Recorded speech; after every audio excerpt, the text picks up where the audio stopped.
Okay, this is number 1 in the free response question set in the AP Precalculus sample questions given by the College Board in the course description. Okay, so number 1, this is graphing calculator, might be required. We actually will need it for this problem actually. So let's see what it says. Let f be an increasing function defined for x greater than or equal to 0. Table gives values of f as selected values of x. Function g is given by this guy. Function h is defined by h of x as g composed of f of x, or it's equal to g of f of x. The value of h of 5 as a decimal approximation, find the value of h of 5 as a decimal approximation, will indicate that it is not defined. Okay? So what would h of 5 be? So h of 5, using the definition, g of f of x, which is g composed of f, so it'll be g of f of 5. Okay, what is f of 5? It's 34, so we want g of 34. So this is equal to, let's write it all out. You might need to write it out to get the points. It'll be 34 cubed minus 14 times 34 minus 27 over 34 plus 2. Okay, and what is that answer? If you put it in your calculator, this should be 1077.806, something like that. Okay. Now let's look at the next part. Find the value of f inverse of 4, or indicate that it is not defined. Well, we got to figure out if f inverse exists first of all. So, does it exist? Yes or no? It does exist. So we have to probably show that, or write in words somehow that f inverse exists. How do we know it exists? Well, we know that f is an increasing function. So since f is increasing for x greater than or equal to 0, then f inverse exists since, or let's write it like this, f is increasing for x greater than or equal to 0. Therefore, f inverse exists since f is 1 to 1 in its domain. Okay, 1 to 1 is probably important to show that f inverse exists. Therefore, f inverse of 4, well, the y value is 4, so we just want the x value. F inverse of 4 is 3. Okay? So this is probably key. In the scoring guidelines, it says because f is increasing on its domain, f inverse exists. Okay, so this is kind of what we were saying over here. Because it's increasing for x greater than or equal to 0, f inverse exists since it's 1 to 1. Okay, I would think this is more important than just saying f is increasing. Okay? But actually the scoring guidelines don't say that, so I would write this out in my opinion, and I actually would require it to get the points. But anyway, we just switch the y and the x, so f inverse of 4 would be 3. Suppose that. Okay, find all values of x as decimal approximations for which g of x is 3, indicate there's no such values. So when g of x is 3, that's 1.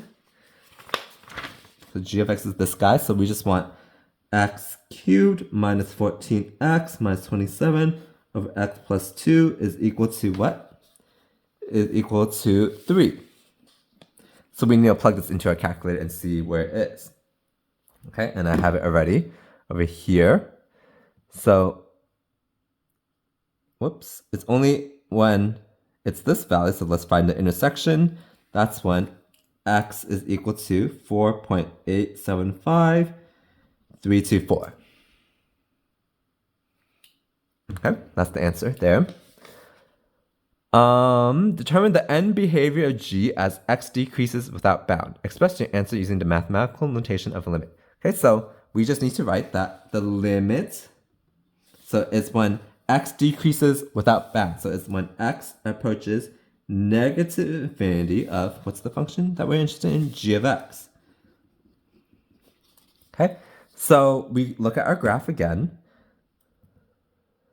So as x approaches negative infinity, we see that our function approaches positive infinity.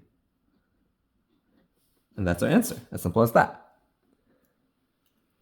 This is the limit notation that they're looking for, okay? Use the table of values of f of x to determine if f is best modeled by a linear, quadratic, exponential, or logarithmic function. Okay, so let me just plot this in as a scatter plot in my calculator to show you how it looks like. Let me turn off the regression first, actually, real quick. Okay, so it looks like this.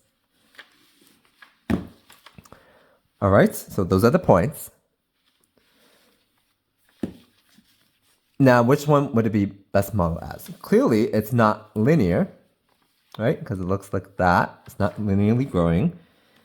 It's not logarithmic either, because log looks like that. Doesn't look like that. So is it quadratic or is it exponential? Okay. So if you remember, exponential is like y is a b to the x.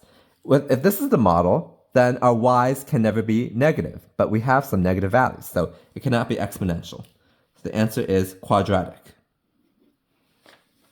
Okay?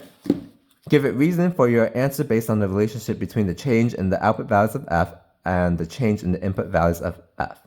Okay, so since we can't just eyeball it like we did here, we have to give a more precise explanation. So let's look at the change in y over here. So the change in y over here, between this point would be what? It would be 5, right? Plus 5.